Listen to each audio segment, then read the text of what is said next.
어디 계집 따위가 별을 다냐며 여성 장군을 멸시했던 한 부사관, 그러나 그 장군은 감찰을 나온 여군 최초의 투스타 장군이었고 이후 그 부사관에게 큰 응징과 참교육이 펼쳐지는 이야기입니다. 구독과 좋아요를 해주시면 더 좋은 사연으로 보답하겠습니다. 여름의 한복판 충청남도 계룡시의 밤은 끈적하고 무거운 습기로 가득했다. 거대한 용이 따리를 튼 형상이라는 계룡산의 산줄기는 짙은 어둠에 잠겨 그 위용을 감추고 있었고 대한민국 3군 통합본부가 자리한 계룡대는 인공의 불빛들만이 섬처럼 떠있는 거대한 침묵의 바다였다. 계룡대 삼정문. 주요 지휘관들이나 외부 귀빈들이 이용하는 1, 2정문과는 달리 주로 실무자들과 영내 거주자들이 오가는 비교적 한적한 관문이었다. 자정을 넘긴 시각 위병소의 형광등 불빛 아래 육군 중사 박도철은 턱을 괜 채 하품을 삼키고 있었다. 그의 군 생활 10년. 이제는 지긋지긋한 야간 근무의 권태가 온몸을 짓눌렀다. 박도철 중사에게 세상은 단순했다. 강한 자와 약한 자 그리고 남자와 여자. 경상도 가부장제의 심장부에서 나고 자란 그는 아버지가 어머니에게 고함을 치고 어머니는 그저 순종하는 것을 보며 세상을 배웠다. 남자는 하늘, 여자는 땅. 그것은 그에게 종교와도 같은 불변의 진리였다. 군대는 그런 그의 신념을 더욱 공고히 해주는 완벽한 세계였다. 힘과 서열, 명령과 복종. 이곳이야말로 남성성의 정수가 발현되는 신성한 영역이라고 그는 믿었다. 그런 그의 세계관에 여군은 불쾌한 이물질이었다. 특히 지휘관 계급장을 단 여군들은 그의 심기를 가장 격렬하게 건드렸다. 체력적으로나 정신적으로나 남자보다 열등한 존재들이 어떻게 감히 남군들을 지휘한단 말인가. 그는 여군들이 진급하는 것은 오직 여성 할당제라는 역차별적인 특혜 덕분이라고 굳게 믿었다. 제 아무리 높은 계급장을 달고 있어도 그의 눈에는 그저 운 좋게 자리를 차지한 군의 본질을 흐리는 암탈구로 보일 뿐이었다. 그때 정문 밖 어둠 속에서 택시 한 대가 멈춰섰다. 희미한 가로등 불빛을 받으며 내린 것은 50대 초반으로 보이는 한 여성이었다. 화장기 없는 얼굴에 값비싸 보이지 않는 단정한 베이지색 재킷과 바지 차림. 그녀는 작은 손가방 하나만을 든 채 망설임 없이 정문을 향해 걸어왔다. 박 중사는 미간을 찌푸렸다. 이 늦은 시간에 혼자 걸어 들어오는 민간인 여성. 필시 계룡대 근무지원단 소속의 군무원이거나 군인 가족일 터였다. 그는 권태로운 몸을 일으켜 위병소 밖으로 나갔다. 다가오는 여성을 향해 그는 습관처럼 권위적이고 무뚝뚝한 목소리를 내뱉었다. 정지. 신원 확인하겠습니다. 어디서 오시는 길입니까? 여성은 그의 앞에서 멈춰섰다. 피곤한 기색이 역력했지만 그 눈빛만은 유난히 맑고 깊었다. 마치 고요한 호수처럼 그의 거친 신경질을 고스란히 비춰내는 듯 했다. 수고 많습니다. 외부에서 복귀하는 길입니다. 목소리는 차분했지만 어딘지 모를 관록이 묻어 있었다. 하지만 박 중사의 귀에는 그저 피곤에 지친 중년 여성의 목소리로만 들렸다. 신분증 제시해 주십시오. 출입증이나 영내 거주자 신분증. 아, 미안하군요. 오늘은 신분증을 따로 챙기지 못했습니다. 여성의 대답에 박 중사의 표정이 노골적으로 굳어졌다. 또 시작이군. 그는 속으로 혀를 찼다. 규정과 절차를 무시하는 이런 아줌마들을 상대하는 것은 그가 가장 싫어하는 일 중 하나였다. 신분증 없이 이 시간에 부대에 들어오시겠다? 아줌마, 여기가 어딘 줄은 아십니까? 대한민국 국군 심장부입니다. 동네 뒷산이 아니라고요. 그의 말투는 이미 반말과 존댓말의 경계를 아슬아슬하게 넘나들고 있었다. 여성의 눈썹이 미세하게 꿈틀했지만 그녀는 여전히 평정을 잃지 않았다. 내부에서 신원 확인이 가능할 겁니다. 국방감찰사령부 소속입니다. 국방감찰사령부. 군 전체의 비위를 감시하고 기강을 바로 세우는 장성들조차 두려워하는 막강한 권력기관. 그 이름이 나오자 박중사는 순간 움찔했지만 이내 비웃음이 터져나왔다. 감찰사령부 소속이라는 말로 자신을 겁주려는 속셈이라고 그는 판단했다. 하, 감찰사령부. 거기 소속 군무원이신가 보네. 그러게 평소에 똑바로 하고 다니셨어야지. 신분증도 없이 다니는 게 감찰사령부 직원이 할 짓입니까? 당신 같은 사람들 때문에 군 기강이 해이해지는 겁니다. 그는 신이 나서 상대를 몰아붙였다. 상대가 여성일 때 그의 공격성은 2배로 증폭되었다. 여성은 더 이상 그와 말을 섞는 것이 무의미하다고 판단한 듯 잠시 침묵했다. 그리고는 아주 명료하고 또렷한 목소리로 말했다. 내 이름은 한지원입니다. 국방감찰사령관. 그 순간 박도철 중사의 사고 회로가 정지했다. 국방감찰사령관. 육군소장. 별 2개. 전군의 군기를 책임지는 살아있는 칼날. 하지만 그의 뇌는 한지원이라는 이름과 여군 소장이라는 계급과 눈앞의 초라한 행색의 중년 여성을 도저히 하나로 연결시키지 못했다. 그의 상식 속에서 여자는 결코 그 자리에 오를 수 없는 존재였다. 경악은 순식간에 분노와 모멸감으로 변질되었다. 감히 일개 군무원 아줌마 따위가 자신을 상대로 이런 악질적인 장난을 친단 말인가. 그의 뒤틀린 자존심에 불이 붙었다. 뭐라고? 지금 뭐라고 했어, 이 아줌마가. 그의 입에서 터져나온 것은 고함이었다. 그는 여성을 머리부터 발끝까지 훑어보았다. 싸구려 옷, 피곤에 절은 얼굴, 왜소한 체격. 그 어디에서도 별 2개의 무게감 따위는 찾아볼 수 없었다. 당신 지금 제정신이야? 여기가 어디라고 감히 사령관님을 사칭해. 당신 오늘 제대로 걸렸어.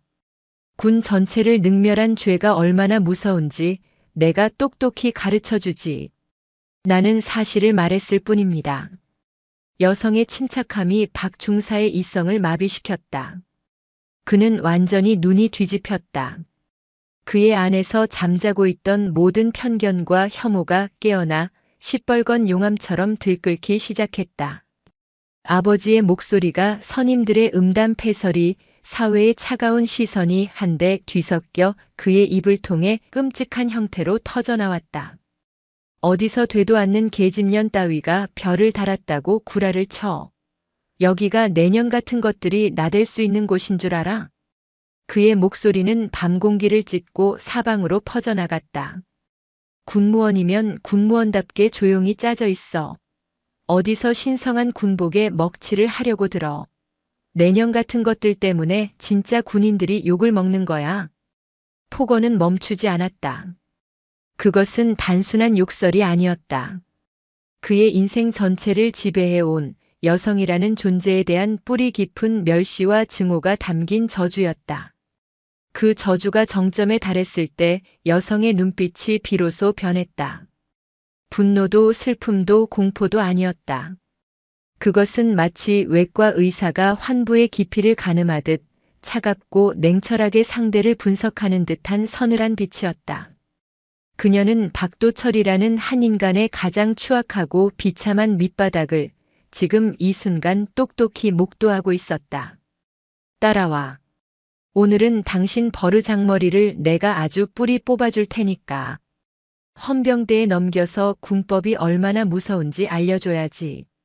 박중사는 의기양양하게 여성의 팔을 잡아 끌려 했다. 그의 더러운 손이 그녀의 재킷에 닿으려는 순간이었다. 중사. 얼음처럼 차가운 목소리가 그의 모든 움직임을 정지시켰다. 자네는 지금 자네가 내뱉은 모든 말을 녹음하고 있는 국방감찰사령관의 앞에서 현행범으로 체포될 증거를 스스로 만들고 있네. 자네의 남은 군 생활과 어쩌면 자네의 남은 인생 전체를 걸 만큼 그 행동에 자신이 있나? 그 목소리에는 초자연적인 힘이 실려 있는 듯 했다. 박도철 중사는 마치 거대한 뱀 앞에 선 쥐처럼 그 자리에서 얼어붙고 말았다. 균열이 생긴 것은 그의 이성이 아니었다. 그가 평생 믿어 의심치 않았던 견고했던 그의 세계 그 자체였다. 박도철 중사의 손은 허공에서 화석처럼 굳었다. 한지원 소장의 목소리는 그의 고막을 뚫고 들어와 척추를 타고 내려가 발끝까지 얼어붙게 만드는 냉기 그 자체였다. 녹음이라는 단어와 현행범이라는 단어가 그의 뇌리에 대모처럼 박혔다. 이성이 경고등을 켜다 못해 비명을 지르기 시작했다. 만에 하나, 정말로 만에 하나. 그의 눈동자가 미친 듯이 흔들렸다. 그는 눈앞의 여성을 다시 보았다. 처음에는 보이지 않았던 것들이 보이기 시작했다. 피곤함 속에 감춰진 날카로운 지성의 빛. 평범한 옷차림으로는 가릴 수 없는 오랜 군 생활이 만들어낸 단단한 자세와 흐트러짐 없는 기품. 그리고 무엇보다 그의 모든 폭언을 정면으로 맞받아내면서도 단 한치의 흔들림도 없었던 강철 같은 평정심. 아니다. 아닐 거야. 그의 내면이 격렬하게 저항했다. 여기서 자신의 실수를 인정하는 순간 자신의 모든 것이 무너져 내릴 터였다. 그의 남성성, 그의 자존심, 그가 쌓아올린 10년의 군 생활. 그는 벼랑 끝에 몰린 짐승처럼 더욱 사납게 발악하는 길을 택했다. 녹음? 어디서 가짜는 수법을? 좋습니다. 당신이 진짜 사령관인지 아니면 희대의 사기꾼인지 지금 당장 끝장을 봅시다. 당직사관님, 이리 좀 나와 보십시오. 박 중사는 위병소 안을 향해 목이 터져라 소리쳤다. 그것은 자신감을 가장한 처절한 공포의 외침이었다. 잠시 후 위병소에서 한 명의 장교가 황급히 달려나왔다. 육군 대위 계급장을 단 이제 막 30을 넘긴 듯한 젊은 당직사관이었다. 그는 눈앞의 험악한 광경에 당황한 기색이 역력했다. 박 중사, 이 밤중에 무슨 소란인가? 강 대위님. 이 여자가 자신이 국방감찰사령관이라고 주장하며 부대 출입을 시도하고 있습니다. 신분증 제시를 요구하자 오히려 저를 협박하며 군 기강을 어지럽히고 있습니다. 당장 헌병대에 인계하여 엄중히 조사해야 합니다. 박 중사는 자신이 피해자인 양열변을 토했다. 강 대위는 박 중사의 말에 잠시 고개를 갸웃거리다가 한지원 소장에게로 시선을 돌렸다. 그는 한 소장의 얼굴을 몰랐다. 이성 장군은 그가 일상적으로 마주칠 수 있는 계급이 아니었다. 하지만 그는 박 중사와는 다른 종류의 인간이었다. 그는 섣불리 판단하지 않고 최대한 정중한 태도로 여성에게 물었다. 선생님, 저는 당직사관 강민혁 대위입니다. 혹시 신원을 증명할 다른 방법은 없으시겠습니까? 그의 태도는 공손했지만 그의 호칭 역시 사령관님이 아닌 선생님이었다. 그 역시 그녀를 고위 군무원이나 혹은 무언가 착각하고 있는 민간인 정도로 판단한 것이다. 한지원 소장은 그런 강 대위를 잠시 바라보았다. 그의 눈에서는 박 중사와 같은 악이나 편견은 보이지 않았다. 다만 규정과 현실 사이에서 혼란스러워하는 성실한 군인의 모습이 보일 뿐이었다. 강 대위. 지금 즉시 자네의 직속 상관인 근무지원단장에게 연락하게. 국방감찰사령관이 삼정문에서 대기 중이라고. 그리고 박 중사는 나와 함께 당직실로 가지. 더 이상 여기서 소란을 피울 수는 없으니. 그녀의 목소리는 강 대위를 향한 명확한 지시였다. 거기에는 토를 달 수 없는 지휘관의 무게가 실려 있었다. 강 대위는 자신도 모르게 예, 알겠습니다. 라고 대답하고는 황급히 휴대폰을 꺼내들었다. 박 중사는 자신이 또다시 무시당했다는 생각과 일이 점점 커지고 있다는 불안감에 휩싸였다. 하지만 이미 당직사관이 개입한 이상 그는 멈출 수 없었다. 그는 이판사판이라는 심정으로 한 소장을 당직실로 이끌었다. 당직실의 차가운 형광등 불빛 아래 세 사람 사이에는 무거운 침묵이 흘렀다. 강 대위는 초조하게 통화 연결을 기다리고 있었고 박 중사는 팔짱을 낀 채 마지막 자존심이라도 지키려는 듯 오만한 표정으로 한 소장을 쏘아보고 있었다. 자, 이제 마지막 기회를 주지. 지금이라도 잘못했다고 빌면 사령관님 사칭죄는 눈 감아줄 수도 있어. 어디 소속 군무원이야? 박 중사가 최후 통첩처럼 말했다. 한지원 소장은 그런 그를 가만히 응시했다. 그 눈빛은 마치 깊은 연민과 실망이 뒤섞인 듯 했다. 그녀는 아무 대답 없이 당직실 벽에 걸린 주요 지휘관 현황판으로 시선을 돌렸다. 그곳에는 계룡대에 주둔하는 각급 부대 지휘관들의 사진과 이름, 계급이 붙어 있었다. 그리고 가장 상단 국방부 직할부대 지휘관 란에 익숙한 얼굴의 사진 하나가 있었다. 단정하게 제복을 차려입고 어깨에는 은빛 별 2개를 단 채 부드러우면서도 강직한 표정을 짓고 있는 바로 그녀 자신의 사진이었다. 그녀는 말없이 손가락으로 그 사진을 가리켰다. 그 순간 박도철 중사의 시선이 그녀의 손끝을 따라 현황판으로 향했다. 그리고 그의 세상이 무너져 내렸다. 사진 속의 인물. 육군 소장 한지원. 그 얼굴과 눈앞에 서 있는 여성의 얼굴이 지독하게 느린 속도로 겹쳐졌다. 시간과 공간이 뒤틀리는 듯한 이명과 함께 그의 뇌가 현실을 받아들이기 시작했다. 그가 계집년이라 불렀던 여자. 그가 군무원 아줌마라며 조롱했던 여자. 그가 팔을 잡아 끌려 했던 바로 그 여자가 사진 속에서 별을 단 채 자신을 내려다보고 있었다.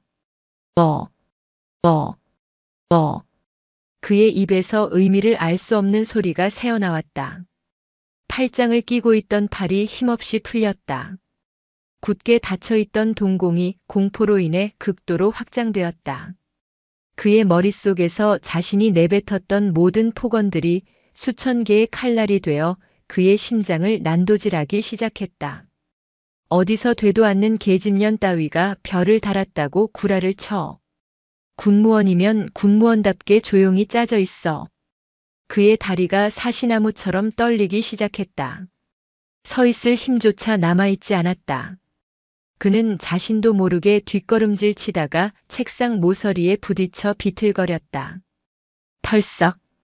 결국 박도철 중사는 그 자리에 무너져 내렸다. 그의 얼굴은 산 사람의 것이라고는 믿을 수 없을 만큼 새하얗게 질려 있었다. 그는 바닥에 주저앉은 채 고장난 로봇처럼 고개만 도리질 쳤다. 아닙니다. 아닐 겁니다. 잘못 봤습니다. 한편 통화를 하던 강 대위의 얼굴은 이미 사색을 넘어 잿빛으로 변해 있었다. 수화기 너머에서 들려오는 근무지원단장의 경악과 분노가 섞인 고함이 그의 영혼까지 뒤흔들고 있었다. 뭐라고? 사령관님께서 지금 삼정문에 계신다고. 그런데 너희는 지금까지 뭘 한 거야, 이놈들아. 전화가 끊기자마자 강 대위는 거의 반사적으로 한 소장을 향해 몸을 돌려 군 생활 전체를 통틀어 가장 완벽한 각도로 경례를 붙였다. 사령관님. 죄송합니다. 정말 죄송합니다. 미처 알아뵙지 못했습니다. 그의 목소리는 거의 울부짖음에 가까웠다. 그제야 박 중사도 끔찍한 현실을 완전히 인정할 수밖에 없었다. 그는 바닥에 엎드려 이마가 깨져라 땅에 머리를 찍기 시작했다. 살려주십시오. 사령관님, 제가 죽을 죄를 지었습니다.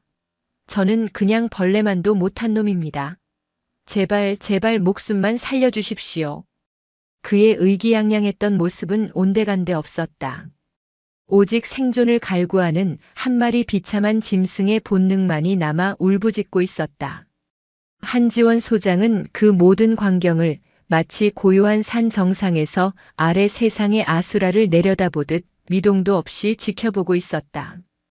그녀의 표정에는 분노나 만족감이 아닌 깊이를 알 수 없는 서늘한 고요함만이 감돌았다. 그녀는 지금 박도철이라는 한 인간의 세계가 무너지는 소리를, 그리고 그 폐허 속에서 군이라는 거대한 조직의 병든 환부가 드러나는 소리를 똑똑히 듣고 있었다.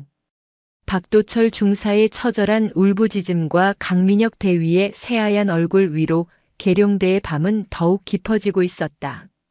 몇 분 지나지 않아 당직실 밖이 요란해지기 시작했다. 여러 대의 차량이 급정거하는 소리와 함께 수십 개의 군홧발이 복도를 울리며 다가왔다. 문이 벌컥 열리며 근무지원단장인 대령을 필두로 헌병대장과 각 부대 당직 사령들이 거의 굴러 들어오다시피 했다.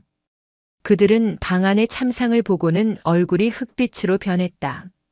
바닥에 머리를 박고 용서를 비는 박 중사와 거의 실신 직전인 강대위, 그리고 그 모든 것을 고요히 내려다보는 한지원 소장. 상황을 파악하는 데는 긴 시간이 필요하지 않았다. 사령관님, 무고하십니까? 이 무슨 변고입니까? 근무지원단장은 거의 비명을 지르며 한 소장에게 달려왔다. 그의 눈은 이미 이성을 잃고 분노로 이글거리고 있었다.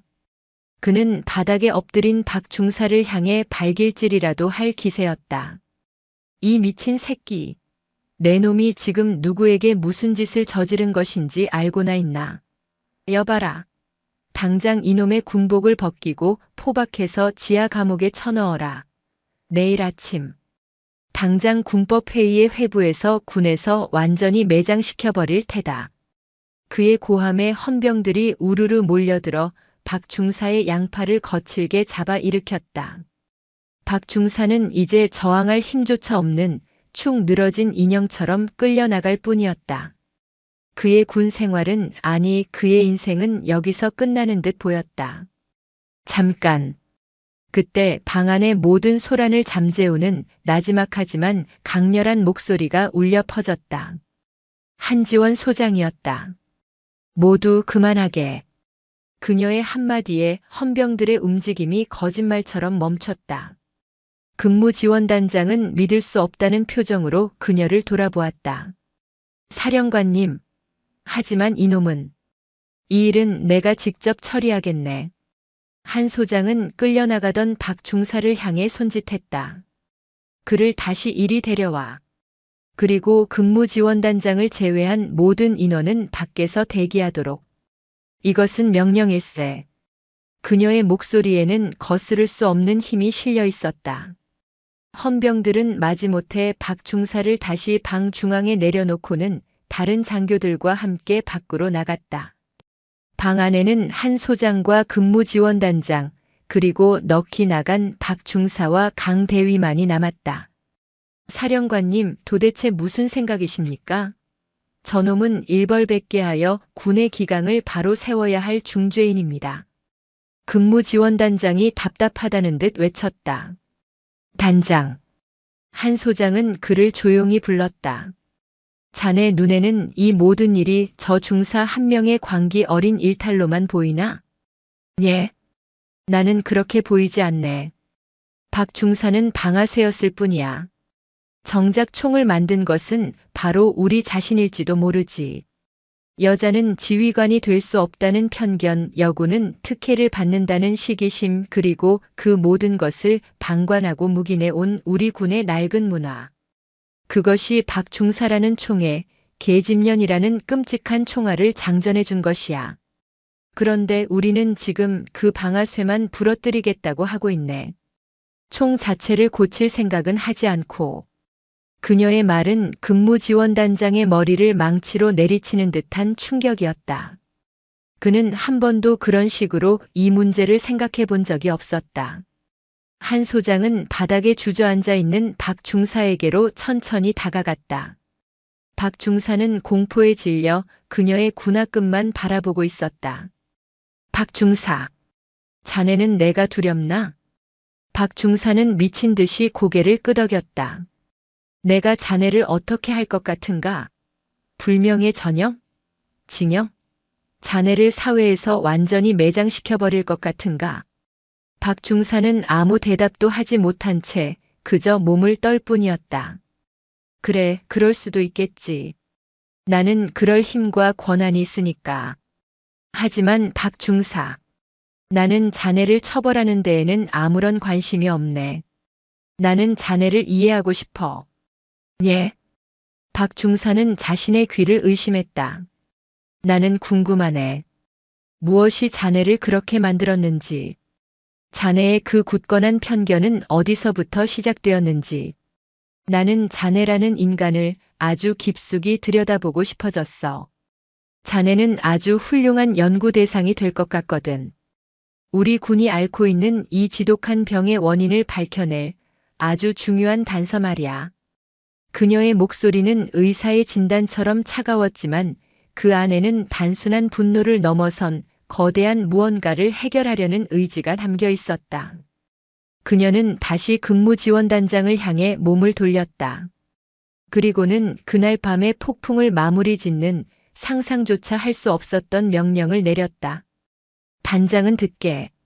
내일 아침부로 박도철 중사를 국방감찰사령부 사령관 직속 정책연구보좌관실로 전출을 명한다.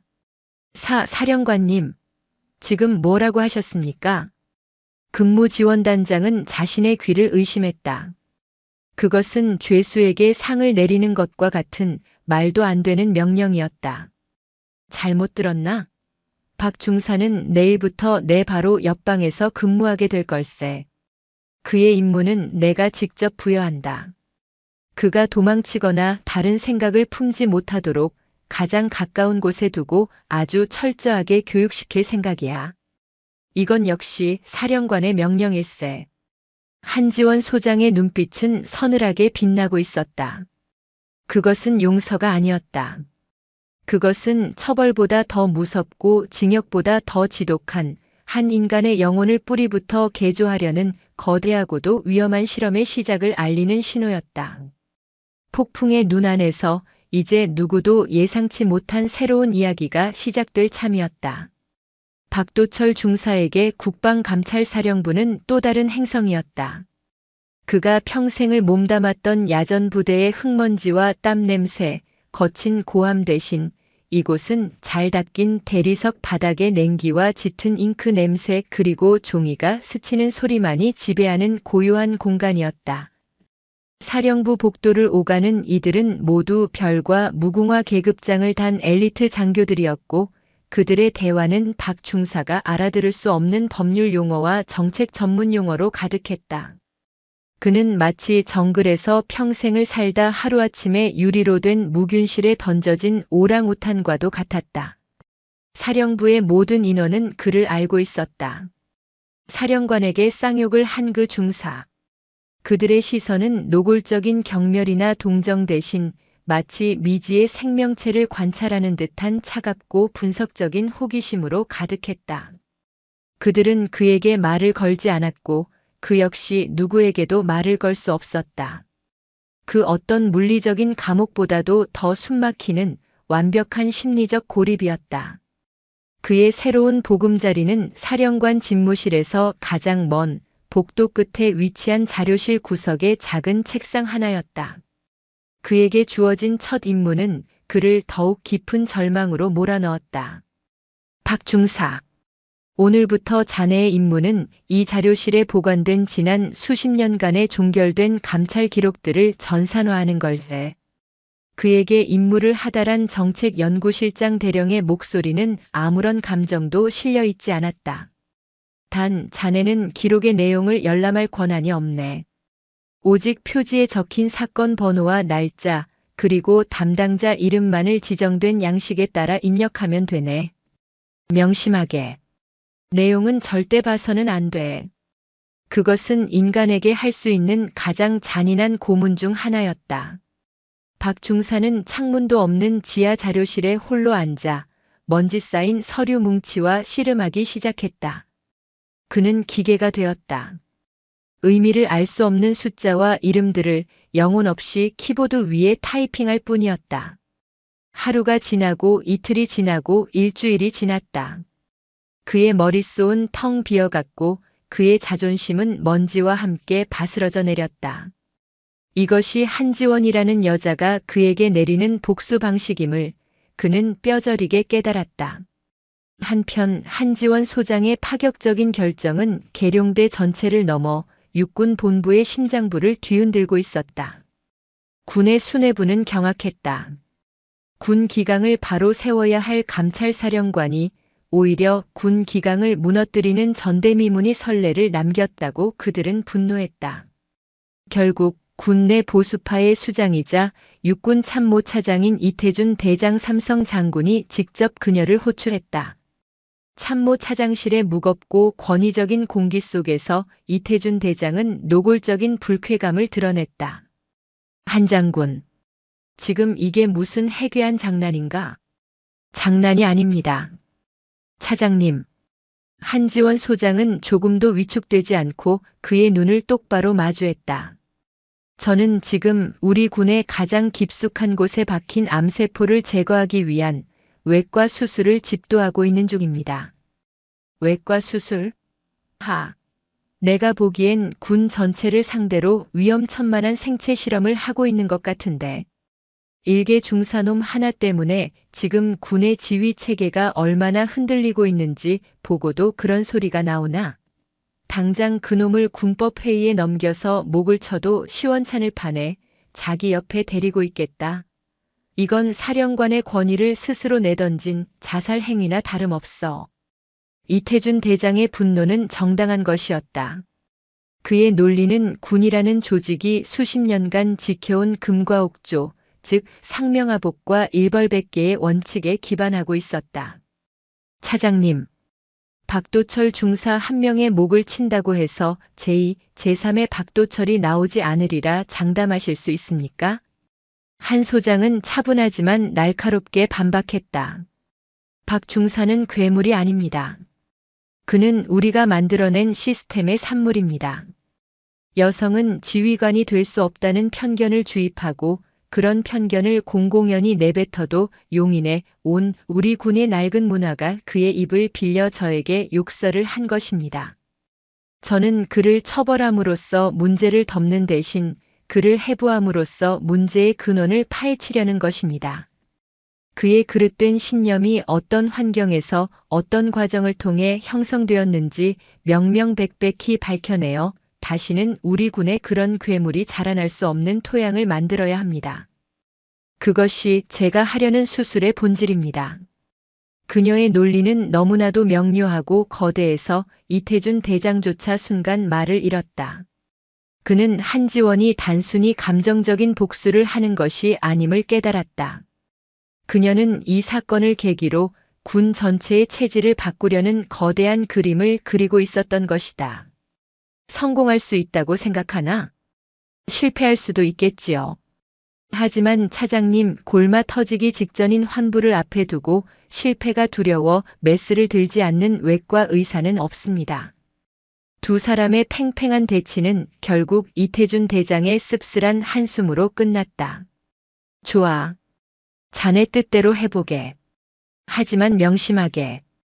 이 수술이 실패하여 군 전체에 더 큰 혼란을 야기한다면 그 책임은 전적으로 한 장군, 자네가 져야 할 걸세. 자네 어깨에 달린 별 2개와 함께 말이야. 그것은 묵인이자 동시에 무서운 경고였다. 한지원 소장은 자신의 모든 것을 건 위험한 도박을 시작한 것이다. 그녀가 자신의 명운을 걸고 싸우는 동안 박도철 중사는 여전히 먼지 쌓인 지하 자료실에서 의미 없는 타이핑을 계속하고 있었다. 그의 영혼은 서서히 마모되고 있었다. 그는 차라리 그날 밤 헌병들에게 끌려가 매를 맞고 감옥에 갇히는 편이 나았을 것이라고 수백 번 생각했다.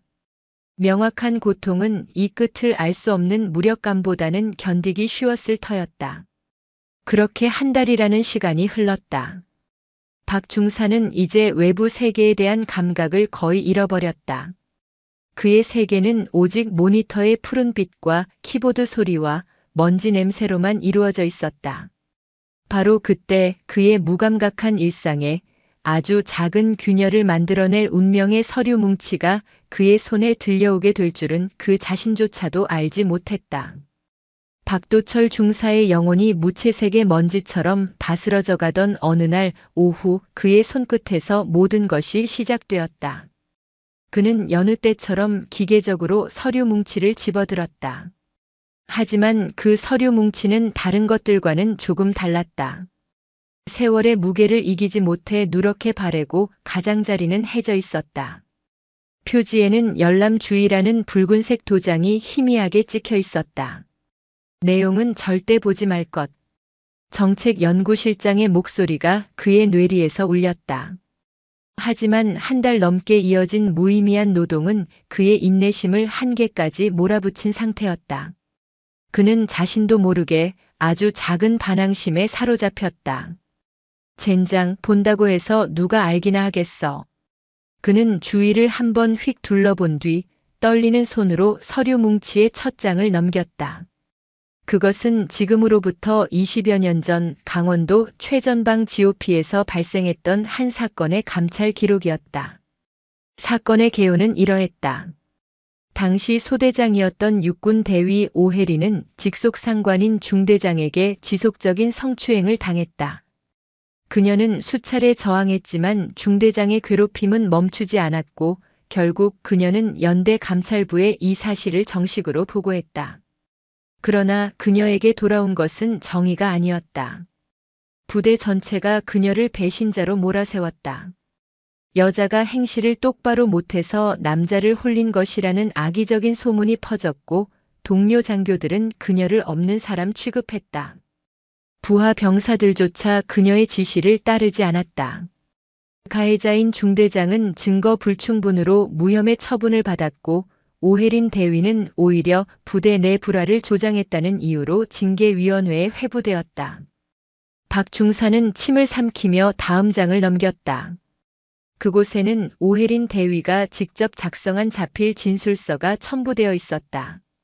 군데군데 눈물 자국으로 번진 글씨는 한 인간이 겪을 수 있는 가장 깊은 절망과 배신감을 토해내고 있었다. 저는 군인이 되고 싶었습니다. 제복을 입고 조국을 지키는 것이 제 평생의 꿈이었습니다. 저는 제가 여자라는 사실을 단 한순간도 무기로 삼거나 방패로 삼은 적이 없습니다. 남자 동기들과 똑같이 훈련받고 똑같이 구르며 오직 실력으로 인정받고 싶었습니다. 그러나 이 조직은 저를 군인으로 봐주지 않았습니다. 그들의 눈에 저는 그저 여자일 뿐이었습니다. 제가 당한 폭력보다 저를 더 고통스럽게 하는 것은 바로 그 시선입니다. 박 중사는 숨이 막히는 것을 느꼈다. 진술서의 마지막 문장은 그의 심장을 얼음 송곳으로 찌르는 듯 했다. 저는 더 이상 군복을 입을 자격이 없습니다. 꿈을 잃은 군인은 더 이상 군인이 아니기 때문입니다. 결국 오혜린 대위는 불명예 전역을 선택했다. 한 명의 유능한 군인이 조직의 폭력과 편견 앞에서 그렇게 무너져 내렸다. 박 중사는 멍하니 서류를 내려다보았다. 그의 머릿속이 혼란스러웠다. 물론 안타까운 일이었지만 수십 년 전의 낡은 이야기일 뿐이라고 그는 애써 스스로를 위로하려 했다.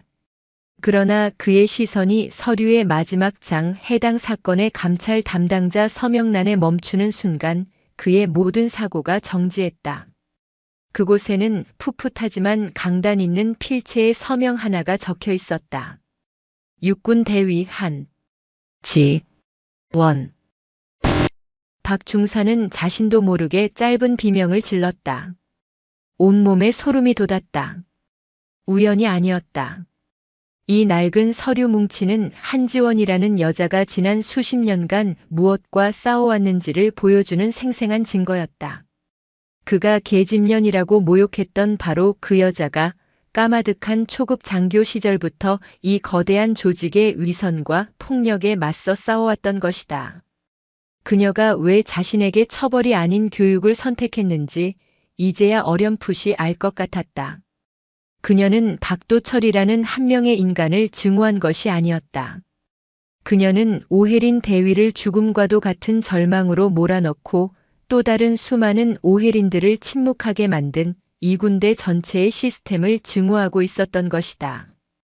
그리고 박도철은 바로 그 시스템이 만들어낸 가장 추악하고 노골적인 상징이었다. 그 순간 박 중사의 내면에서 무언가 툭 하고 부서지는 소리가 났다.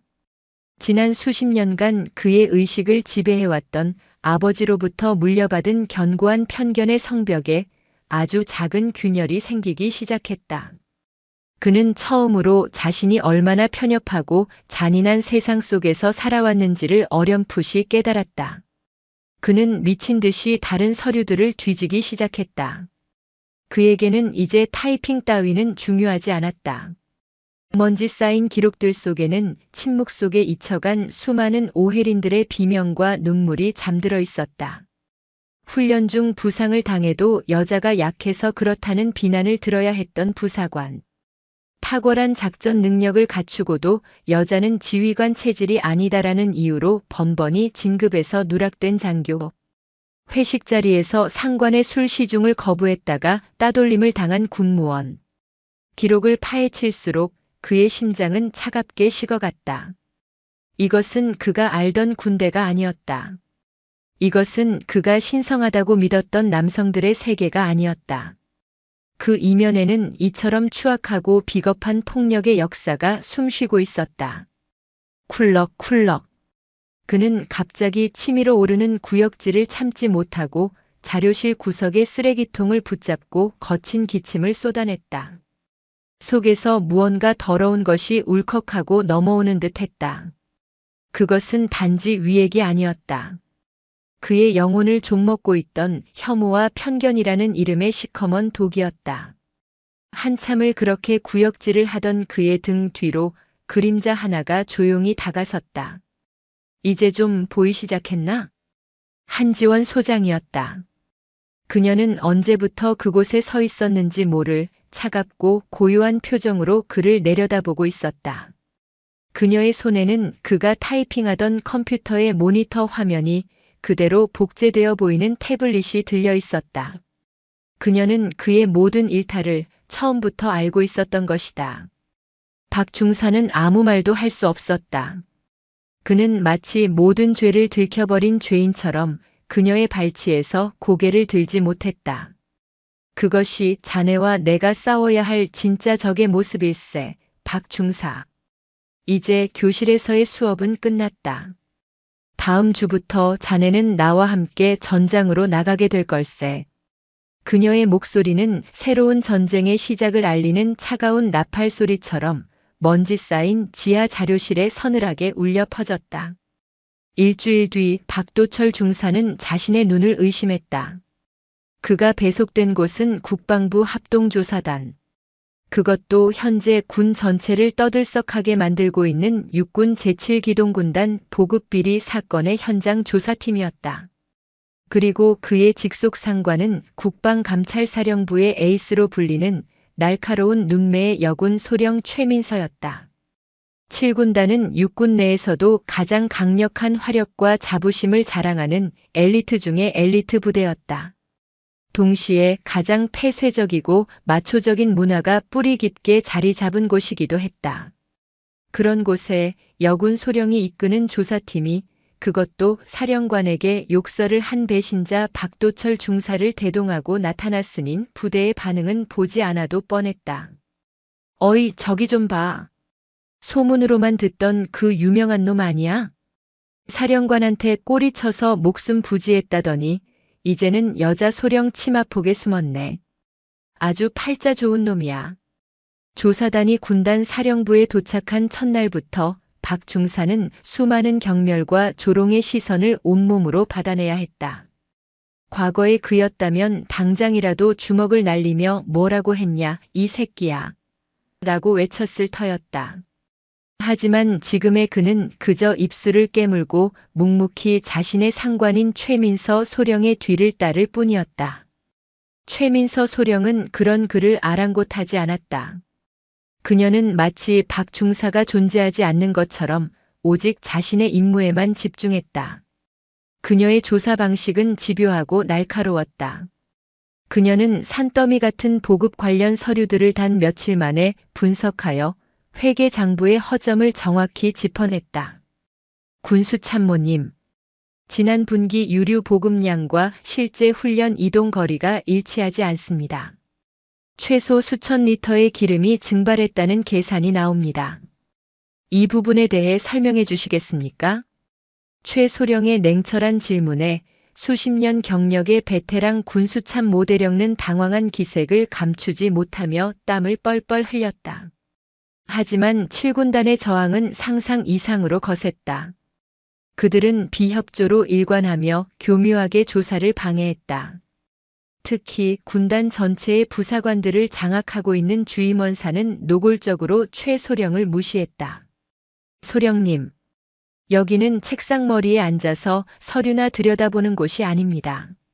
실제 전장에서는 서류 몇 장보다 우리 부사관들의 경험과 감이 더 중요할 때가 많습니다. 여자분이라 잘 모르시겠지만 그 말에는 여자가 뭘 아느냐는 식의 뿌리 깊은 성차별적 인식이 교묘하게 숨겨져 있었다. 박 중사는 그 말을 듣는 순간 자신의 과거 모습을 보는 것 같아 얼굴이 화끈거렸다. 사건의 핵심은 군단 예하 공병대대의 자재 창고에 있었다. 최소령은 빼돌려진 유류와 군수 물자들이 그곳에 숨겨져 있다는 확신을 가지고 있었다. 그러나 공병대대장과 주임원사는 군사기밀이라는 이유를 대며 끝까지 창고 개방을 거부했다. 이곳은 저희 부대의 생명과도 같은 곳입니다. 외부인, 특히 소령님 같은 분께 함부로 보여드릴 수 없습니다. 상황은 교착 상태에 빠졌다. 그때까지 묵묵히 최소령의 뒤에 서 있기만 하던 박도철 중사가 처음으로 입을 열었다. 주임원사님.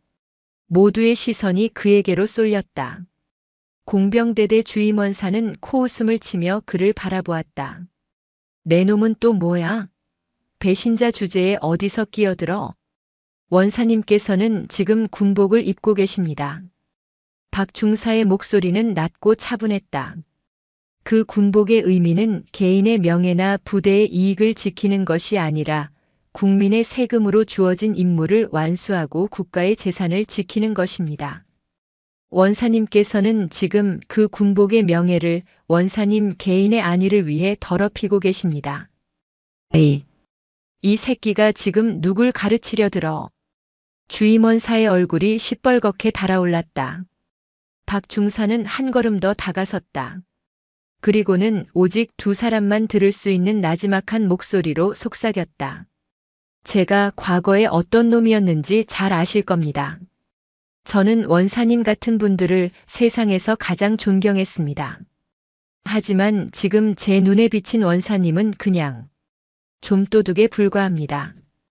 그리고 저는 도둑놈이 입고 있는 군복을 더 이상 용납할 수가 없습니다. 그의 말은 칼날이 되어 주임원사의 심장에 박혔다.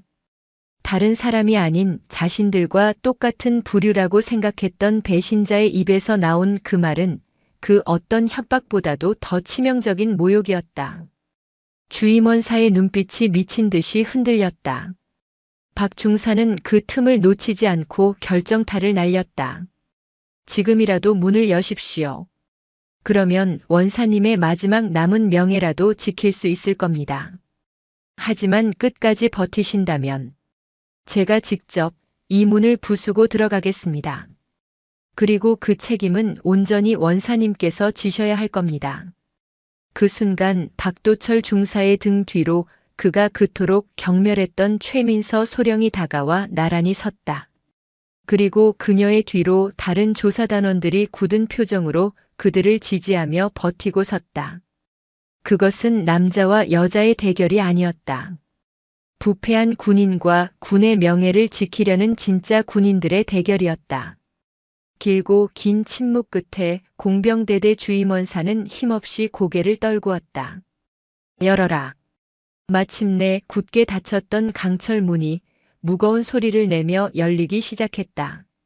문틈으로 빼돌려진 군수 물자들이 산더미처럼 쌓여있는 부패의 현장이 그 모습을 드러냈다. 박도철 중사는 그 광경을 보며 주먹을 꽉 쥐었다. 그는 자신의 과거와 그리고 이 군대의 썩어빠진 환부와 정면으로 마주하며 진짜 전쟁터에 발을 들여놓은 것이다. 7군단 보급 비리 사건의 전모가 드러나자 계룡대는 그야말로 발칵 뒤집혔다.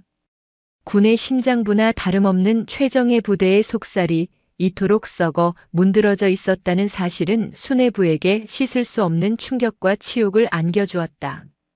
한지원 소장이 이끄는 국방감찰사령부는 일약 정의의 칼로 떠올랐고 비리의 문을 열어젖힌 박도철 중사는 의도치 않게 언론의 스포트라이트를 받았다. 내부 고발자의 용기 있는 결단이라는 식의 미화된 기사들이 쏟아졌다. 하지만 어둠 속에서 암약하던 거대한 뱀은 머리 하나가 잘려나갔다고 해서 죽지 않았다. 오히려 더욱 맹렬한 독을 품고 상처 입은 몸을 뒤틀며 반격을 준비하기 시작했다. 그들의 첫 번째 목표는 가장 약한 고리이자 모든 사건의 시작점이었던 박도철 중사였다. 반격은 교활하고 잔인했다. 군 내부의 익명 커뮤니티와 일부 보수 언론을 통해 박도철 중사에 대한 악의적인 가짜 뉴스가 살포되기 시작했다. 내용은 충격적이었다. 충격 단독. 7군단 비리 사건의 주역 피중사, 과거 여성 장군 성희롱 혐의로 징계받았던 것으로 밝혀져 한지원 소장 개인적 원한을 갚기 위해 피중사를 사냥개로 이용, 무고한 군인들 숙청 중. 기사는 교묘하게 사실과 거짓을 뒤섞어 박 중사를 파렴치한 성범죄자로 한지원 소장을 사적 감정에 휘둘려 군을 파괴하는 마녀로 둔갑시켰다. 그가 사령관에게 폭언을 한 사실은 성희롱으로 부풀려졌고 그의 전출은 정의로운 교육이 아닌 은밀한 거래로 왜곡되었다. 여론은 순식간에 뒤집혔다. 박 중사는 하루아침에 용기 있는 내부 고발자에서 여성 상관에게 꼬리치는 파렴치한으로 전락했다. 이것은 단순한 여론전이 아니었다. 그것은 박도철이라는 한 인간의 사회적 생명을 끊어버리려는 명백한 인격 살인이었다. 그는 부대 안에서 다시 고립되었다. 동료들은 그를 피했고 그의 등 뒤에서는 경멸과 조소가 칼날처럼 날아와 박혔다. 7군단에서의 작은 성공으로 이제 막 싹트기 시작했던 그의 자존감과 명예는 더러운 오물 세례를 맞고 다시 시궁창에 처박혔다. 괜찮나? 최민서 소령이 걱정스러운 얼굴로 물었다. 박 중사는 아무 대답도 하지 않았다. 그는 며칠째 잠도 제대로 자지 못해 눈이 퀭했다. 괜찮을 리가 없었다. 그의 영혼은 갈갈이 찢겨나가고 있었다. 독사의 반격은 거기서 그치지 않았다. 어느 늦은 밤 조사를 마치고 독신자 숙소로 홀로 돌아가던 그의 앞을 검은색 승용차 한 대가 급정거하며 막아섰다. 차에서 내린 것은 군인인지 민간인인지 분간할 수 없는 험악한 인상의 사내 둘이었다. 박도철 중사 맞지? 누구냐? 내가 알 필요는 없고. 그냥 우리 형님이 전하는 말씀만 전해주러 왔다. 사내는 비릿하게 웃으며 박 중사에게 다가왔다. 너무 나대지 마라. 그러다 다친다. 너 하나만 다치면 다행인데. 시골에 계신 늙은 부모님은 아들 군 생활 잘하는 것만 보고 사실 텐데. 안 그러냐? 그것은 명백한 협박이었다. 그의 가장 약한 부분, 그의 가족을 건드린 것이다. 박 중사의 온몸의 피가 차갑게 식었다. 그는 분노로 몸을 떨었지만 아무것도 할 수 없었다. 우리가 내 놈 뒷조사까지 한 줄 알아? 내 아비가 어떤 인간인지, 내가 왜 그렇게 여자를 싫어했는지. 다 까발려지기 전에 여기서 쉬어. 괜히 영웅 놀이 하다가 너랑 내 집안 전체가 쑥대밭이 되는 꼴 보고 싶지 않으면. 사내들은 그 말을 남기고 어둠 속으로 유유히 사라졌다. 박 중사는 그 자리에 한참을 망연자실 서 있었다. 온몸에 힘이 빠져나가고 다리가 후들거렸다. 그는 처음으로 자신이 건드린 적이 얼마나 거대하고 추악한 존재인지를 깨달았다. 그리고 깊은 회의감에 휩싸였다. 내가 지금 뭘 하고 있는 거지? 고작 이런 취급을 받으려고 내 모든 것을 걸었단 말인가? 그 주말 그는 휴가를 내어 고향 집으로 향했다. 수십 년 된 낡은 집, 그리고 그 집처럼 낡고 완고한 아버지. 아버지는 대뜸 그에게 신문 기사를 내밀며 호통을 쳤다. 이게 다 뭐냐? 동네 사람들이 전부 너보고 손가락질이다. 여자한테 빌붙어서 동료들 뒤통수나 치는 놈이라고. 내가 너를 이렇게 키웠더냐? 아무것도 모르시면 가만히 계세요. 뭐? 이놈이 이제 애비한테 대들어? 군인이란 놈이 계집 치마폭에 놀아나는 게 자랑이냐? 아버지의 입에서 나온 계집이라는 단어는 과거 그가 입에 달고 살던 단어였다. 하지만 지금 그 단어는 그의 심장을 후벼 파는 비수처럼 아프게 들렸다. 그는 처음으로 자신의 아버지가 그리고 과거의 자신이 얼마나 끔찍한 폭력을 휘둘러 왔는지를 깨달았다. 그는 아버지와 싸우는 대신 말없이 방으로 들어가 어머니의 낡은 손을 잡았다. 평생을 아버지의 폭언 속에서 그림자처럼 살아온 어머니. 그녀의 거친 손마디에는 한 여성의 고통스러운 삶이 고스란히 새겨져 있었다. 그는 아무 말 없이 어머니의 손을 잡고 한참을 울었다. 그것은 자신을 위한 눈물이 아니었다. 자신의 어머니를 위해 그리고 이름도 몰랐던 수많은 오해린들을 위해 흘리는 참회의 눈물이었다. 다시 부대로 복귀한 그의 눈빛은 달라져 있었다. 두려움과 회의는 사라지고 그 자리에는 차갑고 단단한 결의가 자리 잡고 있었다. 그는 더 이상 자신의 명예나 안위를 위해 싸우는 것이 아니었다. 그는 자신의 어머니와 같은 약자들이 더 이상 고통받지 않는 세상을 위해 싸워야 한다는 비장한 사명감에 사로잡혔다. 그는 곧장 한지원 소장을 찾아갔다. 사령관님, 제가 싸우겠습니다. 그들이 제게 어떤 오물을 던지든 어떤 협박을 하든 저는 더 이상 물러서지 않겠습니다. 그들의 뿌리를 뽑을 수만 있다면 기꺼이 저 자신을 미끼로 쓰겠습니다. 한지원 소장은 말없이 그의 얼굴을 바라보았다. 그녀는 그의 눈빛에서 시련을 통해 비로소 강철로 거듭난 한 명의 진정한 전사를 보고 있었다. 좋다, 박중사. 그렇다면 이제부터 본격적인 반격을 시작하지. 그녀는 책상 서랍에서 녹음기 하나를 꺼내 그에게 건넸다. 이것은 자네를 지켜줄 방패이자 동시에 적의 심장을 꿰뚫을 창이 될 걸세. 이제부터 자네는 그들 속으로 더 깊숙이 들어가게 될 거야. 가서 그들의 목소리를, 그들의 민낯을 모두 이 안에 담아오게. 이것은 명령이자 자네에게 거는 나의 마지막 믿음일세. 박도철 중사는 떨리는 손으로 녹음기를 받아들었다. 그것은 작고 차가웠지만 그의 손 안에서는 천근의 무게로 느껴졌다. 이제 외로운 늑대의 위험하고도 처절한 사냥이 시작될 참이었다. 한지원 소장의 결단은 군 전체를 경악시켰다. 그녀는 박도철 중사를 둘러싼 악의적인 여론전에 정면 돌파를 선언했다. 국방부 기자단 앞에서 그녀는 박 중사와 관련된 모든 진실을 한치의 숨김도 없이 공개했다.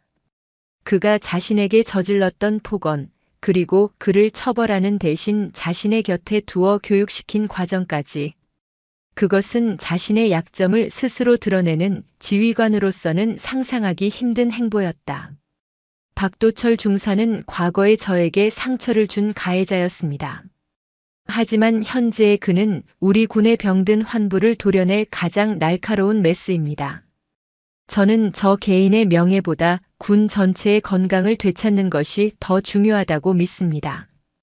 이 시간 이후로 박 중사의 임무 수행을 방해하거나 그의 인격을 모독하는 모든 행위에 대해 지휘고하를 막론하고 엄중한 책임을 물을 것입니다. 그녀의 선언은 거대한 파문을 일으켰다. 그녀의 진정성에 감동하는 여론이 일어나는 한편 군 내부의 반발은 더욱 거세졌다. 하지만 그녀는 멈추지 않았다.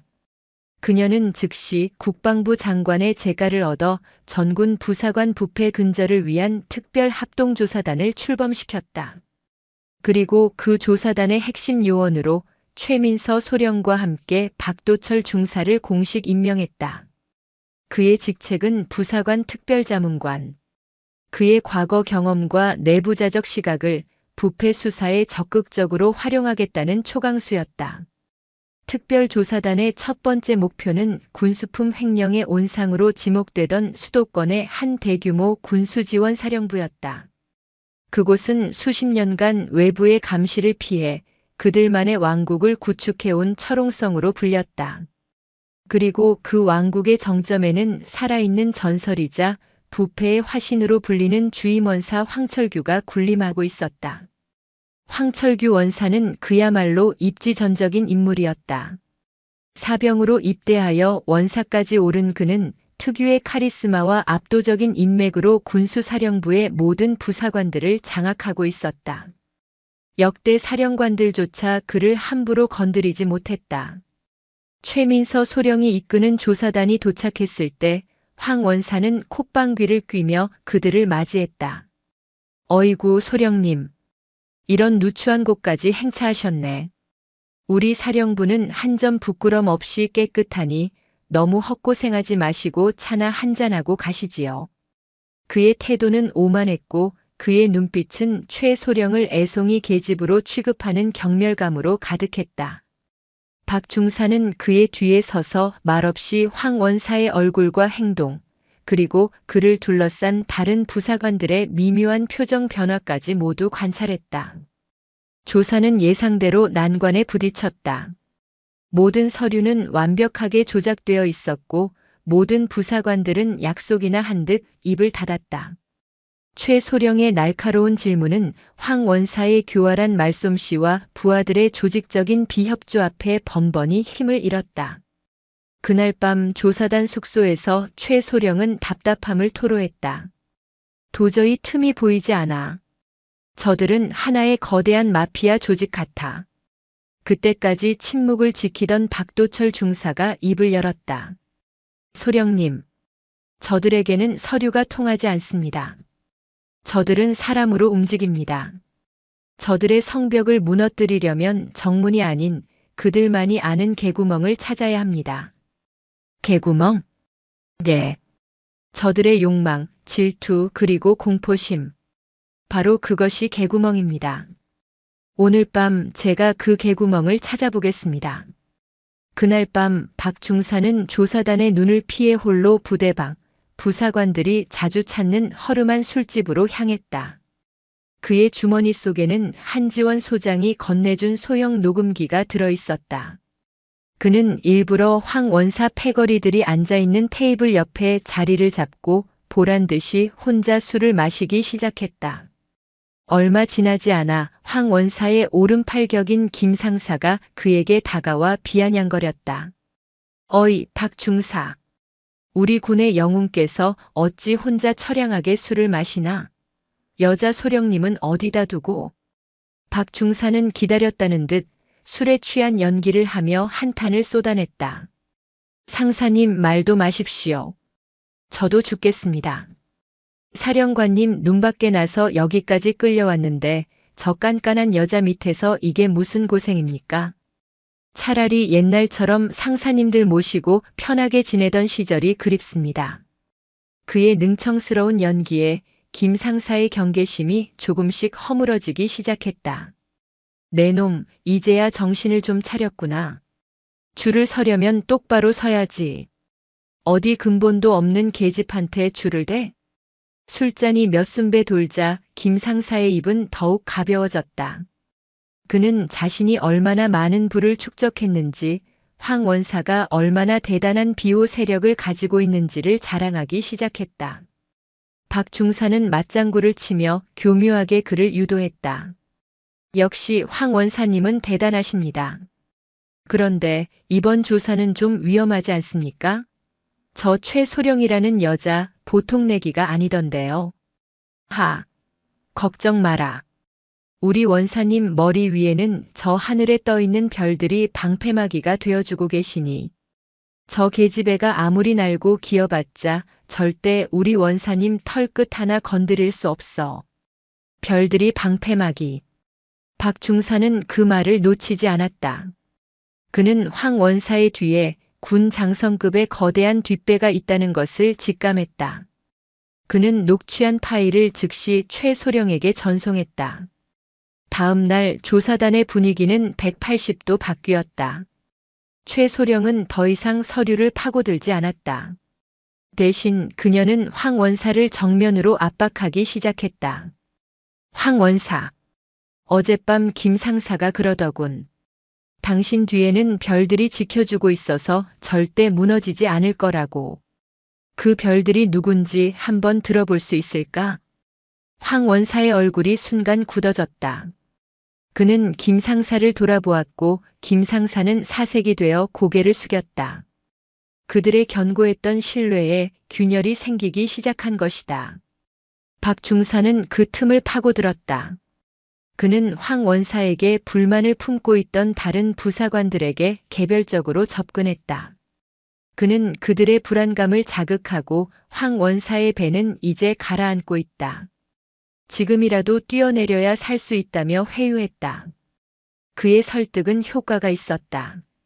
그는 과거에 그들과 같은 편이었기 때문에 그들의 언어와 심리를 누구보다 잘 알고 있었다. 마침내 결정적인 내부 고발자가 나타났다. 그는 황 원사의 비밀 장부가 숨겨진 위치와 그들의 검은 돈이 오가는 대포 통장의 내역을 모두 털어놓았다. 그날 오후 특별조사단은 황철규 원사의 집무실을 급습했다. 황 원사는 여전히 오만한 표정으로 의자에 앉아 있었다. 하지만 박도철 중사가 그의 비밀 금고에서 암호화된 장부를 꺼내 보이는 순간 철옹성 같았던 그의 표정이 마침내 무너져 내렸다. 내 놈이. 황 원사는 부들부들 떨리는 손으로 박 중사를 가리켰다. 내 놈이 감히 나를 배신해? 배신이 아닙니다, 원사님. 박 중사는 그의 눈을 똑바로 마주하며 차갑게 말했다. 이것이 진짜 군인이 가는 길일 뿐입니다. 원사님께서는 너무 오랫동안 그 길에서 벗어나 계셨습니다. 그 순간 박도철 중사는 더 이상 과거의 그가 아니었다. 그는 한지원이라는 지휘관이 벼려낸 부패한 군의 심장을 도려내는 가장 날카롭고도 슬픈 메스가 되어 있었다. 황철규 원사의 구속과 군수사령부 비리의 전모가 드러나자 군은 다시 한번 거대한 충격에 휩싸였다. 황 원사의 비밀 장부에서는 현역 군단장을 포함한 다수의 장성들의 이름이 거론되었다. 한지원 소장이 이끄는 특별조사단은 이제 단순히 부사관 사회를 넘어 군의 가장 높은 곳에 자리 잡은 성역을 향해 칼날을 겨누게 되었다. 하지만 성역의 저항은 상상을 초월했다. 그들은 자신들의 기득권을 지키기 위해 상상할 수 있는 가장 비열하고 잔인한 방법으로 반격을 개시했다. 그들의 목표는 이 모든 전쟁의 사령관인 한지원 소장, 그녀 자신이었다. 공격은 그녀의 가장 아픈 과거를 후벼 팠다. 어디서 입수했는지 20여 년 전 오혜린 대위 사건의 기록이 통째로 한 극우 성향의 인터넷 매체에 유출되었다. 그리고 기사는 그 사건을 충격적으로 왜곡하여 보도했다. 충격 폭로. 한지원 소장, 과거 초급 장교 시절 동성 부하와 부적절한 관계. 성추행 사건 조작하여 경쟁자 제거 의혹. 기사는 한지원 소장과 오혜린 대위가 연인 관계였으며 오 대위가 상관을 성추행으로 무고한 것은 두 사람의 관계를 숨기기 위한 자작극이었다는 소설에 가까운 주장을 펼쳤다. 그리고 당시 감찰 장교였던 한지원이 사건을 은폐하고 진실을 말하려던 동료들을 협박했다는 거짓 증언까지 덧붙였다. 이것은 그녀의 경력에 대한 공격이 아니었다. 이것은 그녀의 인격, 그녀의 명예, 그리고 그녀가 평생을 지켜온 군인으로서의 신념 자체를 파괴하려는 가장 악랄한 공격이었다. 특히 이미 고인이 되어 자신을 변호할 수 없는 오혜린 대위까지 끌어들여 능욕한 것은 인간으로서 넘지 말아야 할 선을 넘은 것이었다. 한지원 소장은 무너졌다. 그녀는 수십 년간 군 생활을 하며 수많은 편견과 공격을 이겨냈다.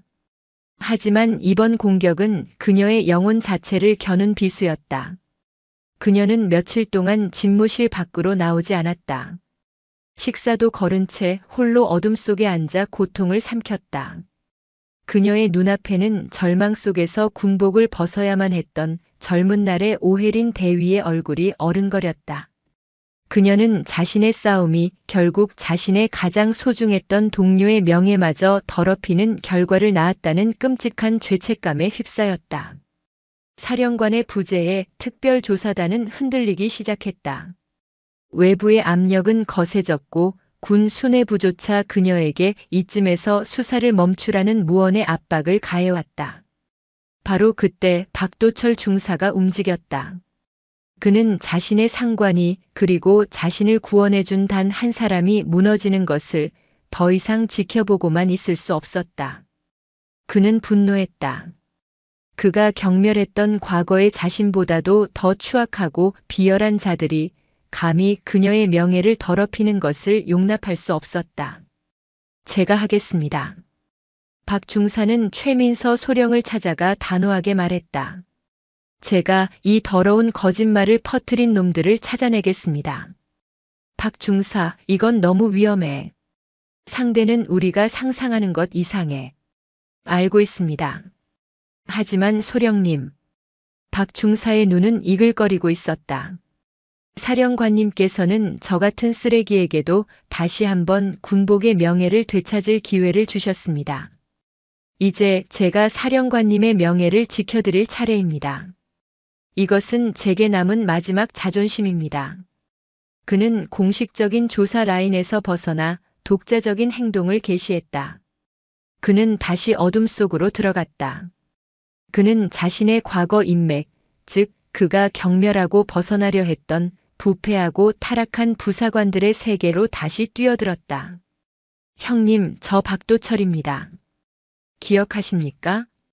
그는 수소문 끝에 과거 황철규 원사의 밑에서 꾸준히 일을 도맡아 하다가 쫓겨난 한 퇴역 상사를 찾아냈다.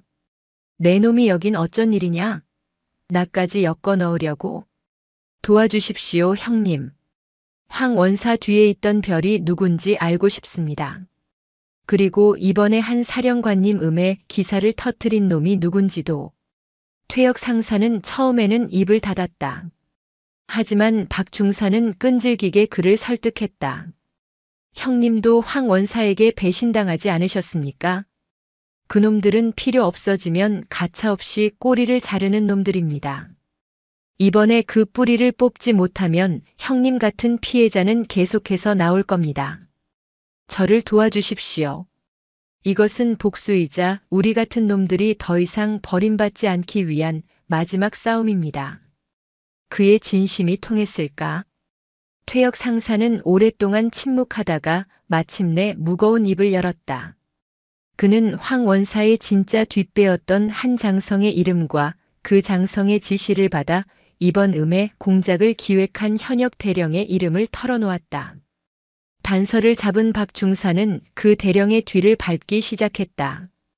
그는 며칠간의 잠복 끝에 그 대령이 문제의 인터넷 매체 기자와 은밀하게 만나는 장면을 포착했다.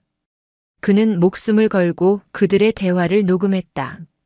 녹음기에는 그들이 어떻게 오해린 대위 사건을 조작하고 거짓 증언을 만들어냈는지에 대한 모든 추악한 진실이 담겨 있었다. 증거를 손에 쥔 그는 곧장 한지원 소장의 집무실로 향했다.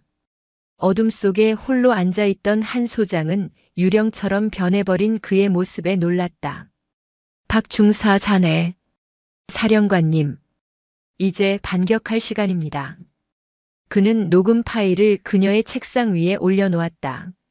녹음기에서 진실을 조작하는 더러운 목소리들이 흘러나왔다. 그 목소리를 듣는 동안 한지원 소장의 눈에서 뜨거운 눈물이 흘러내렸다. 그것은 슬픔의 눈물이 아니었다. 자신을 위해 기꺼이 지옥으로 다시 걸어 들어간 한 부하에 대한 고마움과 미안함, 그리고 꺼져가던 불씨를 다시 살려낸 뜨거운 분노의 눈물이었다. 그녀는 눈물을 닦고 자리에서 일어났다. 그녀의 눈빛은 이전보다 100배는 더 차갑고 1000배는 더 단단해져 있었다. 수고했다, 박 중사. 정말 수고 많았다. 그녀는 박 중사의 어깨를 힘주어 잡았다. 이제 저들의 세상의 종말을 고해주자. 정책연구실장을 불러 내일 아침 국방부 특별 브리핑을 준비하도록. 그 순간 두 사람은 더 이상 상관과 부하가 아니었다. 그들은 거대한 악에 맞서 서로의 등을 맡긴 유일한 동지이자 전우였다. 새로운 세상의 대가는 혹독했지만 그들은 기꺼이 그 대가를 치르고 승리를 쟁취할 준비가 되어 있었다. 다음 날 아침 대한민국 국방부 브리핑실은 전례 없는 긴장감으로 가득 찼다. 수백 개의 카메라 렌즈와 날카로운 기자들의 눈빛이 7군단 비리 사건 중간 수사 결과 발표라는 현수막이 걸린 단상으로 일제히 쏠려 있었다. 단상 뒤편에는 국방부 대변인을 비롯한 육군의 고위 장성들이 굳은 표정으로 앉아 있었지만 그날의 진짜 주인공은 따로 있었다.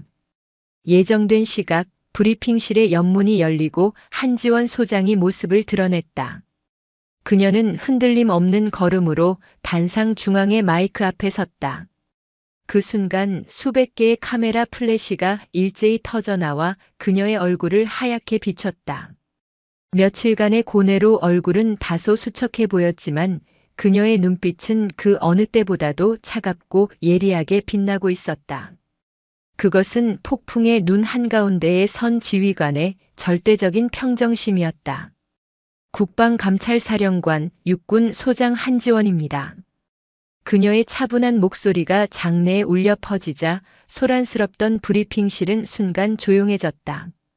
지금부터 육군 제7기동군단에서 시작되어 군 전체로 번진 일부 군 간부들의 구조적인 부패 사슬에 대한 중간 수사 결과를 발표하겠습니다. 그녀는 준비해온 자료를 바탕으로 황철규 원사를 정점으로 한 군수 비리의 실체를 한치의 오차도 없이 명료하게 설명해 나갔다. 그녀의 입에서 거론되는 액수와 범죄의 규모는 기자들의 상상을 초월하는 것이었다. 장내가 술렁이기 시작했다. 하지만 이것은 서막에 불과했다. 이상으로 군수비리 사건에 대한 중간 보고를 마칩니다. 하지만 오늘 제가 이 자리에 선 이유는 단순히 이 사건에 대해 보고하기 위함이 아닙니다. 그녀는 잠시 말을 멈추고 기자들을 하나하나 눈에 담았다. 저는 오늘 한 명의 군인이자 한 명의 여성으로서 우리 군의 가장 깊숙한 곳에 자리 잡은 비리보다 더 추악하고 위험한 또 다른 적에 대해 고발하고자 합니다. 장내의 공기가 급격하게 변했다. 기자들은 직감적으로 이것이 오늘 브리핑의 진짜 핵심이라는 것을 깨달았다. 최근 일부 언론과 익명 커뮤니티를 통해 저의 개인적인 과거사와 관련된 악의적인 허위 사실이 유포되었습니다. 그것은 저 개인의 명예를 실추시키는 것을 넘어 이번 수사의 본질을 흐리고 부패한 기득권을 지키려는 비열한 시도였습니다. 저는 오늘 그 비열한 시도의 실체를 이 자리에서 명명백백히 밝히고자 합니다. 그녀는 품속에서 작은 녹음기 하나를 꺼내 들었다. 바로 박도철 중사가 목숨을 걸고 구해온 결정적인 증거였다. 이 녹음 파일에는 이번 음의 공작을 기획하고 실행한 현직군 간부와 그의 사주를 받은 언론인의 목소리가 담겨 있습니다. 국민 여러분과 그리고 저의 동료 군인들께서 직접 듣고 판단해 주시기 바랍니다. 그녀가 재생 버튼을 누르는 순간 브리핑실의 모든 스피커를 통해 추악한 진실이 울려 퍼지기 시작했다. 대령님, 근데 이거 너무 위험한 거 아닙니까? 고인까지 끌어들이는 건. 시끄러. 한지원이 그 계집애를 얼마나 아끼는지 알아? 거길 건드려야 무너진다고. 그냥 내가 시키는 대로 써. 둘이 그렇고 그런 사이였다고. 그래서 성추행 사건을 조작해서 자기 앞길 막던 놈을 제거한 거라고. 증거는 있습니까? 증거는 만들면 돼. 황 원사 쪽에서 구슬릴 놈들 몇 놈 준비해 놨으니까. 중요한 건 프레임이야. 유능한 여군 장교가 아니라 남자 등쳐먹는 악녀 프레임. 알겠습니다. 그나저나 위쪽의 별께서는 이번 일에 만족하십니까? 당연하지. 한지원이만 제거하면 우리 세상이 다시 오는데. 그깟 계집애 하나 명예 따위가 대수겠어? 녹음이 끝나는 순간 브리핑실은 그야말로 아수라장이 되었다. 기자들은 경악을 금치 못했고 단상 뒤편에 앉아있던 장성들은 얼굴이 새하얗게 질려 있었다. 이것은 단순한 비리를 넘어 군의 근간을 뒤흔드는 거대한 쿠데타와도 같은 음모였다. 한지원 소장은 이 모든 혼란을 묵묵히 지켜보다가 다시 마이크를 잡았다. 그녀의 목소리는 이제 분노로 떨리고 있었다. 방금 여러분께서 들으신 것이 우리 군의 일그러진 자화상입니다. 자신의 안위를 위해 동료의 명예를 더럽히고 고인의 무덤에 침을 뱉는 자들이 어떻게 감히 국민의 생명과 재산을 지키는 군인이라 말할 수 있겠습니까? 그녀는 잠시 숨을 골랐다. 그리고는 이 모든 전쟁을 끝맺는 마지막 선언을 했다. 저는 이 시간부로 이번 음해 공작의 배후에 있는 모든 관련자들을 지위고하를 막론하고 국가반역죄에 준하여 수사할 것을 천명합니다. 또한 이번 수사를 통해 드러난 우리 군 내부의 모든 성차별적, 권위주의적 문화를 뿌리 뽑기 위한 국방문화개혁위원회의 즉각적인 출범을 대통령께 정식으로 건의하는 바입니다. 그녀의 선언은 낡은 시대의 종언을 고하는 우렁찬 포효와도 같았다. 그날 이후 대한민국군은 건군 이래 최대의 경랑에 휩싸였다. 한지원 소장이 터뜨린 폭탄은 군 전체를 지탱해온 낡고 부패한 기둥들을 남김없이 무너뜨렸다. 음해 공작에 연루된 장성과 대령은 즉시 보직 해임되어 군 검찰에 구속되었고 황철규 원사의 비밀 장부에서 이름이 거론된 수십 명의 간부들이 줄줄이 법의 심판을 받았다. 대통령은 그녀의 건의를 전격 수용하여 국방부 장관 직속의 국방문화개혁위원회를 출범시켰고 그 위원장의 자리에 한지원 소장을 임명했다. 그녀에게 군의 미래를 재설계할 막강한 권한이 주어진 것이다. 모든 폭풍이 지나간 어느 날 저녁 육군 참모차장 이태준 대장이 조용히 그녀의 집무실을 찾아왔다. 그는 더 이상 과거의 오만한 모습이 아니었다. 깊은 패배감과 자괴감에 휩싸인 늙은 군인의 모습이었다. 한 장군, 내가 그리고 우리가 틀렸네. 그는 어렵게 입을 열었다. 우리는 적인 북쪽만 바라보고 있었지 정작 우리의 등이 썩어 문드러지고 있는 것은 보지 못했어. 아니, 애써 외면했지. 이 군을 이 지경으로 만든 책임은 나를 포함한 우리 모두에게 있네. 부디 이 군을 다시 한번 바로 세워주게. 그것은 한 개인의 항복 선언이 아니었다. 한 시대 전체가 새로운 시대의 주인공에게 고개를 숙이는 역사적인 순간이었다. 한편 모든 싸움의 중심에 있었던 박도철 중사는 조용히 자신의 자리로 돌아왔다. 그는 언론의 인터뷰를 모두 거절했고 그에게 쏟아지는 찬사에도 묵묵부답으로 일관했다. 그는 그저 자신에게 주어진 마지막 임무를 완수했을 뿐이라고 생각했다. 사건이 모두 종결된 후 한지원 소장은 그를 자신의 집무실로 불렀다. 박 중사, 자네에게 어떤 상을 주어야 할지 잘 모르겠군. 저는 어떤 상도 받을 자격이 없습니다. 박 중사는 조용히 대답했다. 제가 저지른 죄에 비하면 제가 한 일은 아무것도 아닙니다. 저는 그저 사령관님께서 주신 기회를 통해 제 자신을 조금이나마 용서할 수 있게 되었을 뿐입니다. 앞으로 무얼 하고 싶나? 그 질문에 박 중사는 처음으로 자신의 꿈에 대해 이야기했다. 저는 저 같은 놈이 다시는 나오지 않는 군대를 만들고 싶습니다. 부사관들이 처음 군복을 입는 순간부터 편견과 차별이 아닌 존중과 이해를 먼저 배울 수 있는 곳. 그런 곳에서 제가 받은 가르침을 후배들에게 돌려주고 싶습니다. 그의 말에 한지원 소장은 아주 오랫동안 그를 바라보았다. 그리고는 따뜻한 미소를 지으며 말했다. 좋은 생각이군. 마침 국방문화개혁위원회 산하의 리더십 교육혁신본부를 신설할 계획이었네. 그 본부의 첫 번째 창설 멤버가 되어 자네의 꿈을 직접 설계해 볼 생각 없나? 박도철 중사의 눈에 아주 오랜만에 뜨거운 눈물이 고였다. 그것은 후회나 슬픔의 눈물이 아닌 구원과 희망이 뒤섞인 감사와 환희의 눈물이었다. 그리고 다시 1년의 시간이 흘렀다. 계룡대의 가을은 눈부시게 맑았다. 이제는 육군 중장으로 진급하여 국방부의 핵심 요직을 맡게 된 한지원 장군은 주말을 맞아 사복 차림으로 조용히 계룡대 경내를 산책하고 있었다. 그녀의 눈에 익숙한 풍경이 들어왔다. 삼정문 앞. 갓 임관한 듯한 젊은 남군, 여군 장교들이 스스럼 없이 어울려 웃고 떠들며 부대로 들어서고 있었다. 그들을 맞이하는 위병소의 부사관은 그들의 성별이나 계급을 따지기 전에 먼저 밝은 미소와 함께 우렁찬 목소리로 경례를 붙였다. 충성. 오늘도 좋은 하루 보내십시오. 그 평범하고도 자연스러운 풍경을 한지원 중장은 가만히 서서 오랫동안 바라보았다. 그때 저편에서 이제는 원사 계급장을 단 박도철이 신임 부사관들을 이끌고 구보를 하며 지나가고 있었다.